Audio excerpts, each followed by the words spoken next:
Bonjour à tous. Si je vous parle d'Halloween, vous me parleriez d'une fête commerciale. Mais qu'est-ce que vous diriez si je vous dis que ses origines remontent à des fêtes païennes, précisément la fête de Samhain, qui fut une fête celtique fêtant la nouvelle année chez les Celtes irlandais. Ainsi, il était coutume de faire des offrandes aux morts, d'utiliser un feu purificateur dans les foyers, ou encore de fêter cette fête autour de banquets rituels. On pourrait la qualifier de rite cosmogonique, se ramenant au mythe de l'éternel retour, où chaque année nous fêtons la même tradition pour se protéger contre le mauvais esprit lors de la période sombre, le Samhain. Halloween puise également ses influences chez une autre fête celte, mais cette fois-ci de la Rome antique, les Lémuriens, où celle-ci consistait principalement à chasser les mauvais esprits et honorer les morts. À la nuit tombée, les gens sortaient pieds nus et utilisaient une fève noire mâchée préalablement pour chasser les mauvais esprits derrière eux. Ensuite, ils rentraient chez eux et dégustaient un banquet en famille. La Toussaint, quant à elle, est d'origine catholique. Elle fut premièrement fêtée le 13 mai 610, sous Boniface IV, pour supplanter les Lémurias romaines. On peut donc comprendre que le christianisme s'est inspiré dans les fêtes païennes pour constituer la religion que nous connaissons. Et bien que fêtée tout d'abord en mai, la Toussaint se déplaça jusqu'au 1er novembre, pour ainsi brouiller les anciennes traditions antiques. Cependant, suite à une immigration en 1845 d'immigrants irlandais, la fête de la Samhain fut transmise jusqu'aux États-Unis. Ainsi, la tradition et les rites folkloriques venant de cette fête, la Samhain, va séduire la population américaine. Ainsi, on peut voir que certains éléments des fêtes antiques seront puisés pour constituer le All Hallows Eve, ce qui deviendra Halloween, et qui eut un succès grandissant à partir du XXe siècle.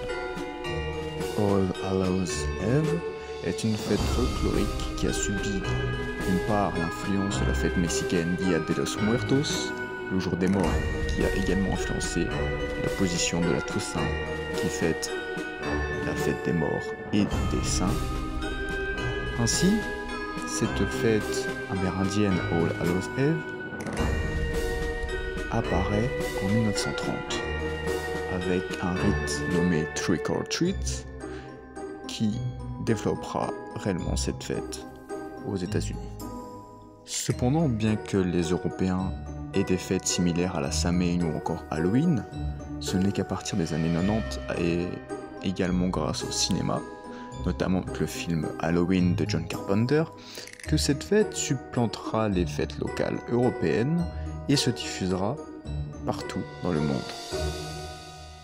Par exemple, en Lorraine, nous allons retrouver le Rommel Boutzenat, où nous fêtons cette fête à l'aide de boucheries dans les betteraves, ou encore le Crisp Apple Night en Angleterre, où les gens consomment des gâteaux de l'esprit à la noisette et à la pomme.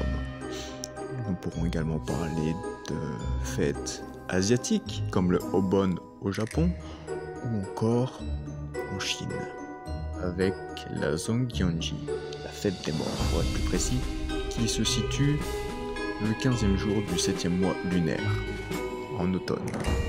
Halloween ayant ainsi mené au Trick or Treat, qui n'était pas là dans les anciennes fêtes antiques. Celui-ci signifiant un bonbon ou un sort. Nous pouvons expliquer cela par le fait que des vagabonds pouvaient également demander des friandises et en échange, s'ils ne savaient rien, ils se devaient de lâcher un sort sur l'habitant avare.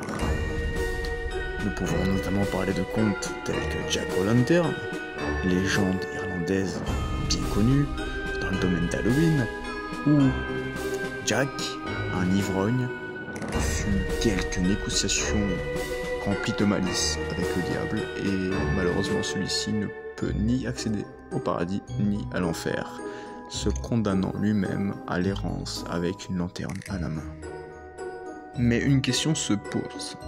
Que dit la religion face à cette fête d'Halloween commerciale et je dirais qu'elle suit parfaitement le rythme de l'américanisation. Pour commencer, les chrétiens tels que les catholiques et les protestants la considèrent comme une fête satanique, prônant la mort et le mal. Les musulmans, quant à eux, la considèrent comme haram. Elle contribuerait à un danger mortel vis-à-vis d'eux-mêmes. Les bouddhistes et les hindouistes, eux, n'en ont quasiment rien à faire. Cependant, les japonais fêtent une fête nommée Obon qui s'en rapproche, fêtant ainsi la fête des fantômes. Et les sataniques la considèrent comme l'une des fêtes les plus importantes dans la vénération de leurs démons. Elle est considérée comme païenne et antichrétienne. Cette fête, suivant le rythme de l'américanisation des sociétés, est donc principalement commerciale, a un attrait pour le morbide et attire toutes sortes de croyants tels que les néo-païens, les satanistes athées, les théistes ou encore les gothiques, que ce soit les métalleux, les gothiques victoriens ou encore les occultistes. Mais Halloween est aussi responsable d'une certaine ubérisation, dans le sens où celle-ci s'inspire des traditions antiques, mais mondialisation oblige, elle devient lisse d'année en année, n'ayant plus trop de saveur, dirais-je. Néanmoins, cette fête pourra éventuellement convenir aux païens, pratiquant la Wicca par exemple, qui est une fête suivant le cycle de la nature et où Samhain se situe pendant la saison sombre. Joyeux Halloween!